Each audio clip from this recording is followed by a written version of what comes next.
एक पिछला वीडियो कल अपना हो चुका जिसमें हम लोगों ने रे ऑप्टिक्स के इंट्रोडक्शन के बारे में बात की थी। आज हम लोग उसी चीज़ को आगे बढ़ाते हैं। ये लेक्चर 2 है ना। कल जो पिछला जो वीडियो था उसमें हमने लगभग बातें की थी। प्रकाशिकी क्या होती है पहली चीज़, उसके बाद में हमने बात की थी प्रकाश की, उसके बाद में हमने बात की थी प्रकाश के परावर्तन की, और वहाँ बात की थी कि प्रकाश का परावर्तन 2 तरह का होता है, एक नियमित और एक विसरित। आज हम लोग इसके आगे की बात करते हैं।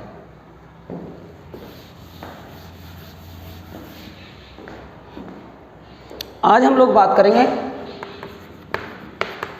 दर्पण।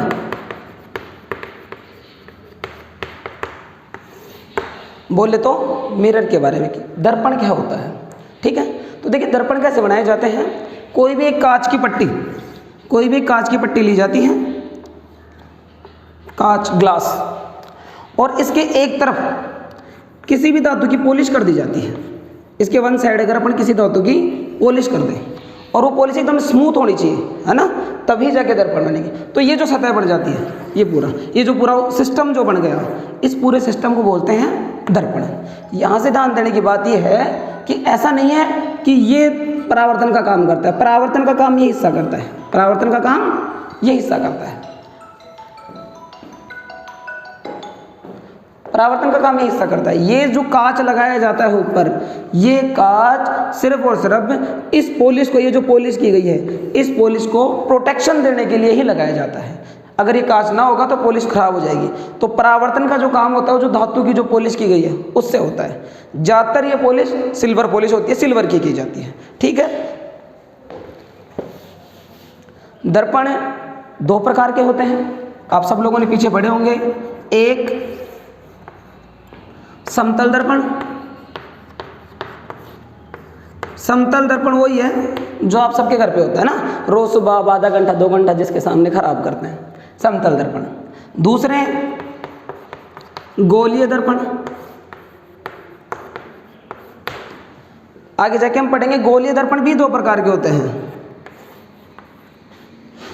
एक अवतल और एक उत्तल। ठीक है, अब आज हम बात करेंगे समतल दर्पण के बारे में कि भाई समतल दर्पण से कैसे परावर्तन होता है, इसकी क्या स्पेशलिटी होती है, सब के बारे में। ठीक है, देखिए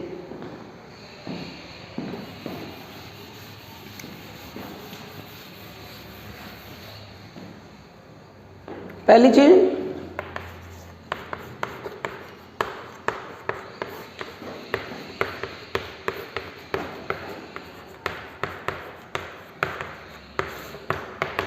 समतल दर्पण से परावर्तन। देखिए मान लीजिए ये कोई समतल दर्पण है, ठीक है।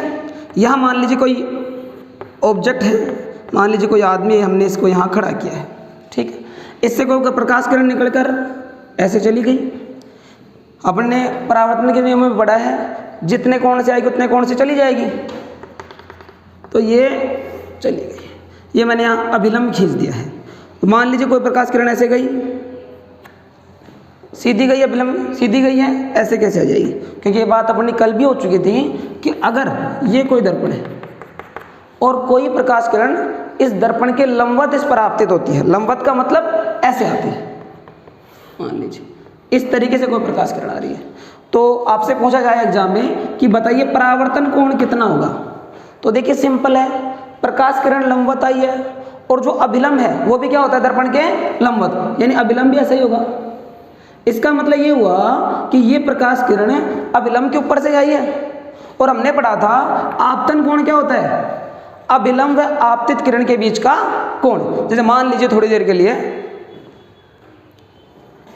यह अभिलंब है और यह आपतित किरण है, तो दोनों के बीच का कोण, अब ये किरण इसी के ऊपर आ गई तो कोण कितना हो गया, आपतन कोण 0।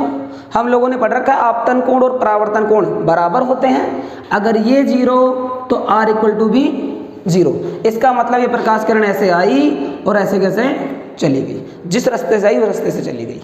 इस केस में आपतन कोण व परावर्तन कोण दोनों 0 होते हैं। ठीक है, तो इसी तरीके से प्रकाश किरण ऐसे आई, ऐसे कैसे गई और टकराकर वापस आ गई।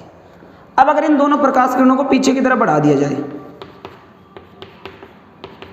देखिए अगर हम यहाँ पर आंख लगा के देखते हैं तो एक बात तो पक्की होगी कि भाई हमें ये कैसे दिखेगा।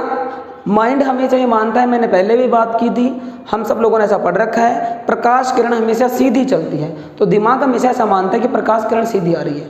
तो ये जो प्रकाश किरण ऐसे गई है, ये इस दिमाग को लगेगी कि कहाँ से आ रही है, यहाँ से आ रही है। तो ये जो वस्तु यहाँ रखी है, इस आँख को या इस दिमाग को कहाँ दिखेगी, यहाँ पे। ये प्रकाश किरण, ये जो वस्तु है ये यहाँ दिखाई देगी।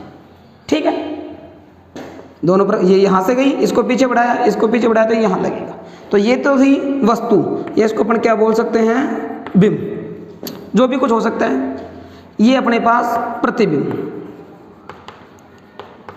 ठीक, अब देखो जब इस तरह से अगर समतल दर्पण में प्रतिबिंब बना है तो इसकी क्या क्या खासियत है, स्पेशलिटी क्या है, सब लोग देखिए। पहली बात क्या है, मैं देख रहा हूँ जितना बड़ा बिंब है उतना बड़ा प्रतिबिंब है। एक बात, बिंब सीधा है तो प्रतिबिंब भी कैसा है, सीधा है।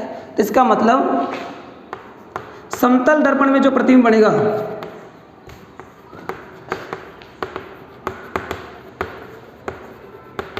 प्रतिबिंब कैसा है, सीधा। ठीक, आकार में बिंब के समान तथा दूसरी बात, क्या वास्तव में यहाँ थोड़ी रखा है, वास्तव में तो चीज़ यहाँ है। तो ये जो और प्रकाश किरण हमने पीछे की तरफ बढ़ाई, माइंड ने बढ़ाई है तब आके मिली है। एक्चुअल में ये प्रकाश किरण यहाँ पर नहीं मिली। तो जब नहीं मिल रही तो ऐसे जो प्रतिबिंब बन रहा है उसको हम बोलेंगे आभासी प्रतिबिंब। समतल दर्पण में प्रतिबिंब सीधा आकार में बिंब के समान व आभासी प्राप्त होता है। ठीक है, पहली बात ये होगी, कैसा मिल रहा है समतल दर्पण में प्रतिबिंब, सीधा आकार में बिंब के समान तथा आभासी प्राप्त होता है। एक बात। दूसरी बात देखिए,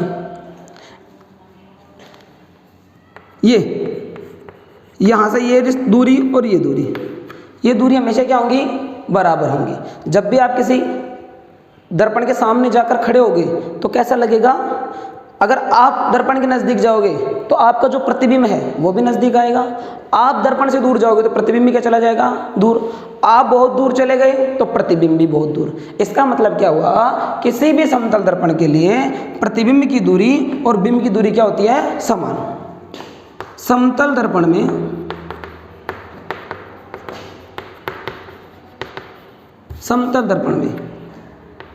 दर्पण से बिंब की दूरी व प्रतिबिंब की दूरी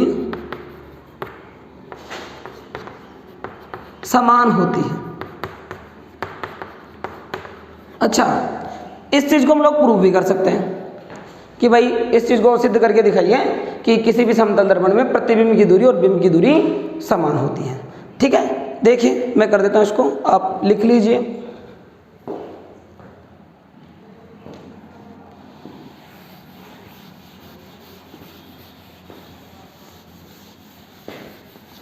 देखिए करते हैं,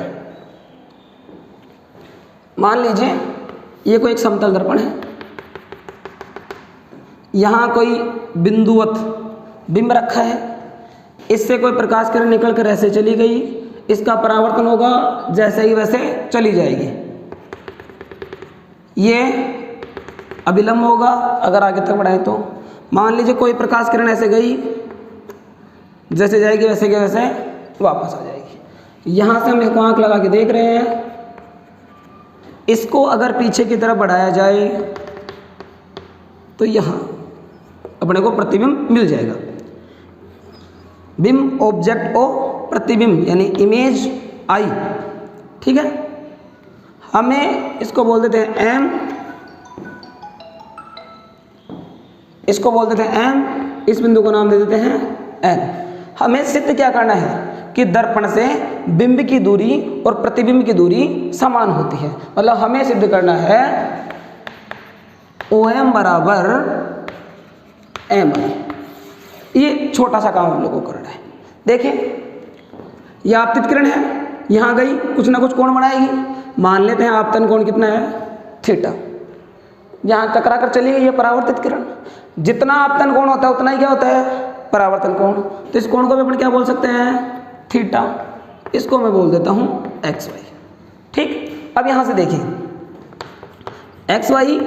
XY समांतर होगी किसके OI के। अतः भाई ये भी हमने सीधी खींची है, ये भी ऐसे, तो ये दोनों क्या होंगी समांतर। अब ये दोनों अगर समांतर रेखा हो गई तो देखिए इनको एक तिर्यक रेखा काट रही है। तो अगर ये कोण थीटा है तो ये कोण भी क्या होगा थीटा। क्या बोलेंगे इसको एकांतर कोण। ठीक, अगली बात ये कोण थीटा तो ये कोण भी थीटा। देखिए ये और ये ऐसे काट रही है तो ये क्या हो गए संगत कोण, और संगत कोण आपस में क्या होंगे बराबर। ठीक, ये 90 भाई सीधी गई है ना अभिलंब के ऊपर, तो ये 90 और ऐसे कैसे बढ़ाया तो ये भी 90। ठीक, अब देखें त्रिभुज OMN व त्रिभुज IMN में, इन दोनों त्रिभुजों में देखिए आप पहली बात मैं लिख सकता हूं एंगल NOM इक्वल टू यानी बराबर होगा एंगल NIM और कितना है साहब थीटा। एक बात। दूसरी बात मैं लिख सकता हूँ एंगल NMO बराबर होगा किसके एंगल NMI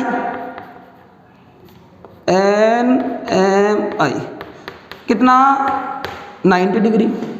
अगली चीज़ मैं लिख सकता हूँ MN बराबर MN और ये क्या है उभयनिष्ठ। ठीक है, अब एक त्रिभुज में दो कोण और एक भुजा बराबर हो गई तो अच्छा चाहे तो अपनी तीसरा कोण भी बराबर लिख सकते हैं है ना, लेकिन कोई बात नहीं, इसी से अपना काम हो गया।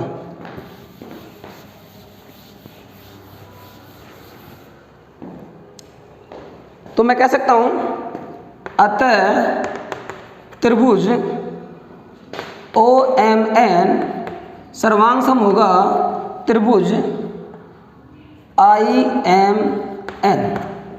और सर्वांग सम त्रिभुजों की संगत भुजाएं बराबर होती हैं। और ये किससे हो गया भाई, क्या लगा दें ASA है ना। ठीक है, सर्वांग सम त्रिभुजों के सभी अवयव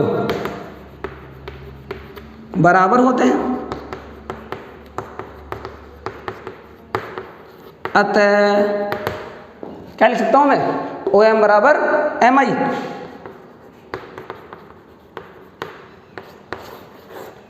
तो हो गई ये बात, अतः दर्पण से बिंब की दूरी व प्रतिबिंब की दूरी समान होती है।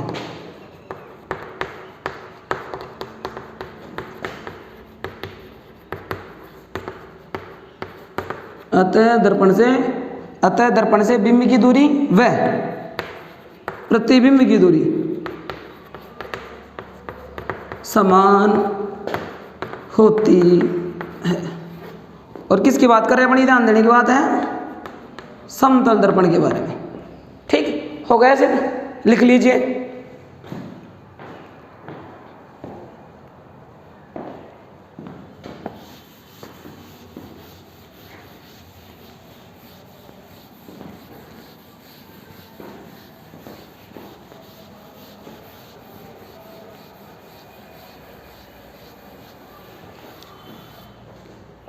समतल दर्पण के बारे में एक चीज़ और कही जाती है कि समतल दर्पण में बिंब का पार्श्व परिवर्तन होता है। पार्श्व परिवर्तन का मतलब दायां बायां दिखता है और बायां दायां। देखो एक्चुअल में तो बात ऐसी है कि ये दर्पण की नहीं अपनी गलती है, ये कि हम उस चीज़ को समझते कैसे हैं कि जैसे मान लीजिए ये कोई दर्पण है और इस दर्पण में मेरा हाथ ऐसे दिखाता हूँ। अब चक्कर क्या है, मेरे को ऐसा लगता है, मैं मेरे हाथ को जब देखता हूँ तो मेरा लगता है कि मेरा जो अंगूठा है वो दाईं तरफ है, दाईं तरफ है ना, और जब इसमें देखता हूँ तो लगता है बाईं तरफ है। तो वो मैं खुद इसको ऐसे देखता हूँ, दर्पण को ऐसे दिखाता हूँ, दर्पण को ये हिस्सा दिखाया जाएगा तो ये इसी को सीधा करके, अगर मैं इसको ऐसे दिखाऊंगा तो दर्पण को तो ये हिस्सा दिखेगा, तो दर्पण इसी को मेरे को सामने से दिखाता है, तो मेरे को क्या लगता है दायां बाईं तरफ और बायां दाईं तरफ। बाकी एक्चुअल में ऐसा कुछ नहीं है। अगर ऐसा होता तो फिर अगर अपने दर्पण को घुमा देते, टेढ़ा कर देते तो नीचे का ऊपर, ऊपर का नीचे दिखता है ना, ऐसा नहीं है। लेकिन ये सिर्फ ऑप्टिकल इल्यूजन है, अपना समझने की थोड़ी सी गलती है ये, कि मैं इसको जब ऐसे दिखाता हूँ, मैं देखता हूँ यार खुद तो देख रहा हूँ सामने, तो ये दाईं तरफ आया, इसमें देखा तो इसको मैंने क्या दिखाया, यहाँ का हिस्सा दिखाया, अब ये इसी चीज़ को वापस दिखाएगा, ये सामने ऐसे दिखाएगा तो ये मेरे को इस तरह दिखेगा। लेकिन इसी कारण मतलब ये हाँ तो ठीक है काम, लेकिन इसके अलावा जब कोई मान लीजिए कोई दर्पण लगा है, उसके सामने कोई घड़ी है और हम दर्पण में समय देखते हैं तो उसमें थोड़ी सी गड़बड़ी हो जाती है। किस तरीके से देखिए,